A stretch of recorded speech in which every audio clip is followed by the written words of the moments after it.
Hey, what's up guys? Welcome back to the next video. So in this video we are going to discuss about a problem on arrays.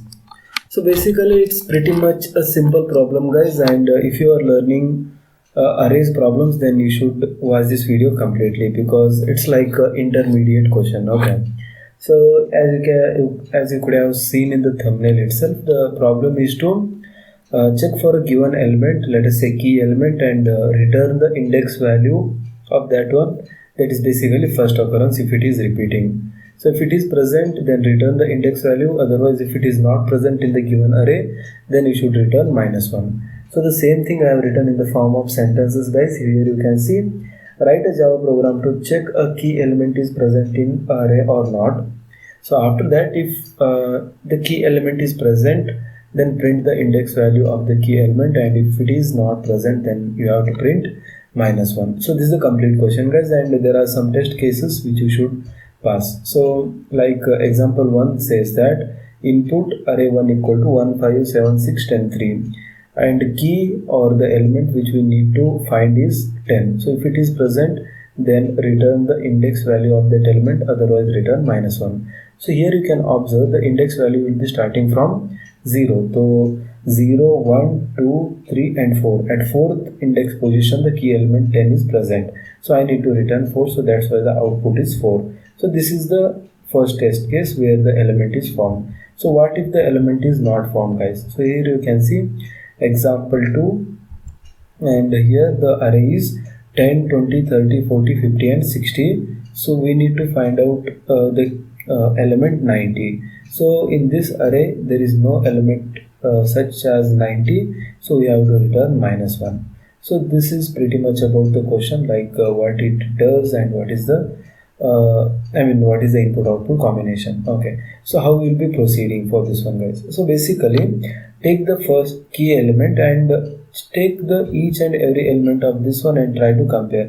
So once you find the element is present, then don't compare other elements because there is no pointing. Let us say there is one 5 here. So at the second position itself, if you find, so if I take it as 5, so key element is 5, and when I go to the first position and or the second position, I can say, if I don't talk about index. Okay, so the second element is 5 itself. So once I find the element 5, then there is no catch in checking for all other. So I might find the 5 at another position, but here the need is to just find the element and return the first occurrence.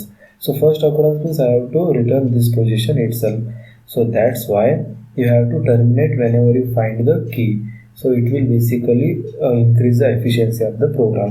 So all the array elements I will be taking dynamically guys. So there will be I'll be using one scanner class to take the input from the user itself.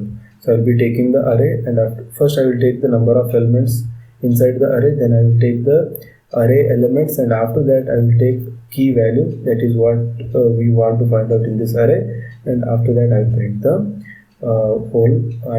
what is the output. Okay, so let me just go to the Eclipse.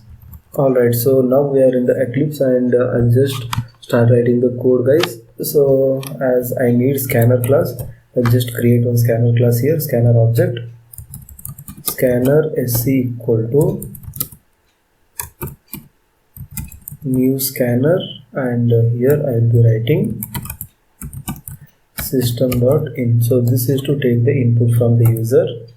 So I will just write one statement for the user saying that enter the size of array. So this is basically for size of array.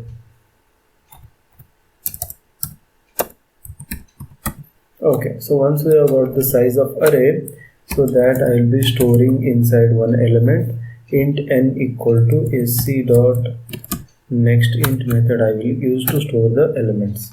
So now I will write another print statement saying that I'll just say one string like enter the array elements. So enter the array elements, and to store the array elements I'll be using or creating one array. So int array1 equal to new int, and size will be Of course it will be having a size of n. So after that I will just take all those elements whatever the user enters inside a array 1. So how I can do that? I'll just do it with the help of a for loop, guys.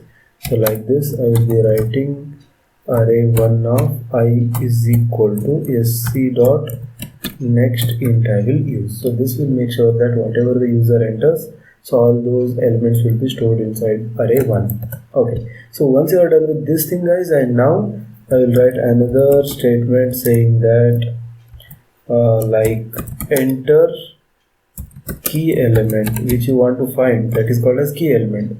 So enter key element, and that I will be storing inside, let us say key I will take, and that is also a user defined one. So that's why I'll just use next int method. So now I have taken the key element as well. So now it's time to write a core logic, guys. For int I is equal to 0, after that I should be less than array1 dot length, and after that I plus plus to increment the loop, sorry, I plus plus, and yeah, so here I will be writing something like this.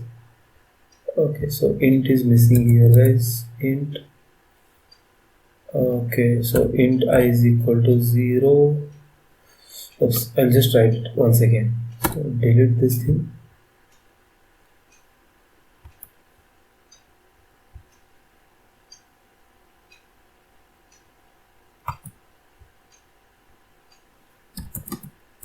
Int I is equal to 0, then I should be less than, so I should be less than array1 dot length, then I plus plus. Got it? So okay, now it's fine. And here what I want to do is basically I'll just compare it with the help of for loop. So if array1 of I is equal to my key, if it is true, then do one thing, you just print the index value of that element, system.out.println, and I'll just print the one string I can print, element is present at, and here I will concatenate with I, so that it will print the I, and after that I will write one important statement, that is return. So what does this mean? So basically whenever the condition goes true, so it will return. That means it will break out of this for loop and it will completely come out of this for loop. Completely come out of this program. So it will stop execution of the program here itself. So if the condition goes right. So if the element is not present, then there should be one negative condition, right? So else, if this is like if and this is like else. Basically if I am writing return, so if anything is not, the element is not present, then it will try these things. If it is not found, then it will go for the next statement, that is sys out. I will write here. So if the element is not present, I just need to return -1. So I'm directly returning -1 here. So this is the code, guys, and let me just try to run this one. Let us say I have got 4 elements, and those 4 elements are 1 2 3 4, and I want to, let us say 2 I want to find out. So the element is present at 1. Yes, it is true, because for 1 the index value is 0, for 2 the index value is 1, for 3 it is 2, and for 4 it is 3, because the index value is starting from 0. So yes, it is working fine. Now let me just check for the negative condition. So I will take the again same array, and here I want to find, let us say 88. So now you can see it is returning me -1, because the element 88 is not at all present in the given array. So let me just try for 6 elements. 1 2 3 4 5 6. These are the 6 elements, and elements which I want to find out is, let us say 33 I want to find, and the element is present at index value 2.